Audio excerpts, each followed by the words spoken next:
Selamat pagi Pak Frans dan teman-teman sekalian. Perkenalkan, nama saya Duni, dengan kelompok saya Abigail dan Magdalena. Pada kesempatan kali ini, kelompok kami akan menjelaskan tentang apa itu QE, tujuannya, studi kasus QE, dan juga kelebihan dan kekurangan dari QE.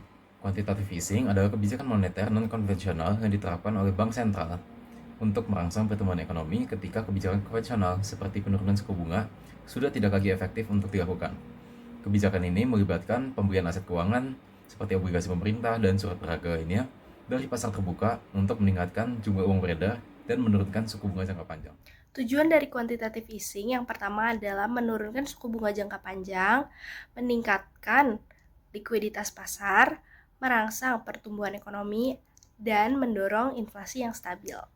QE di Jepang telah melalui beberapa fase penting. QE pertama pada tahun 2001 hingga 2006 dilakukan untuk mengatasi deflasi dan stagnasi ekonomi pasca gelombang ekonomi pecah. Namun hasilnya terhadap pertumbuhan ekonomi sangat terbatas. QE kedua pada tahun 2010 sampai 2013 diluncurkan untuk mendukung pemulihan ekonomi pasca krisis finansial global, tetapi tantangan struktural Jepang tetap sulit untuk diatasi. Selanjutnya adalah QE ketiga atau Abenomics yang dilakukan pada tahun 2013 sampai 2022 yang memperkenalkan pembelian aset besar-besaran untuk mendorong inflasi meskipun hasilnya kurang konsisten. Terakhir, selama pandemi tahun 2020 sampai 2022, QE fokus menjaga stabilitas keuangan dan mencegah keruntuhan ekonomi dengan meningkatkan pembelian obligasi dan mendukung usaha kecil. Kebijakan ini mencerminkan upaya adaptif Jepang terhadap tantangan ekonomi yang terus berkembang. Quantitative easing atau QE adalah kebijakan The Fed untuk menstabilkan ekonomi. Pada tahun 2008, QE pertama fokus pada pembelian aset sebesar 1,7 triliun US dollar untuk mendorong sektor perumahan. QE kedua dan ketiga membantu menurunkan suku bunga, pengangguran, serta memulihkan pasar saham.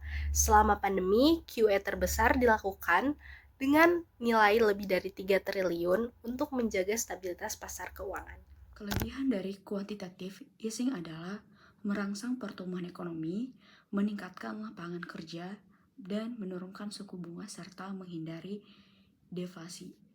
Kekurangan quantitative easing yang pertama adalah resiko inflasi yang berlebihan, lalu menciptakan siklus bisnis yang tidak sehat, lalu ketidakstabilan suku bunga, dan yang terakhir ketergantungan ekonomi pada stimulus. Kesimpulan quantitative easing adalah kebijakan moneter yang membantu merangsang ekonomi dengan menurunkan suku bunga dan menciptakan lapangan kerja, tetapi berisiko memicu inflasi, ketidakstabilan, dan gelembung aset.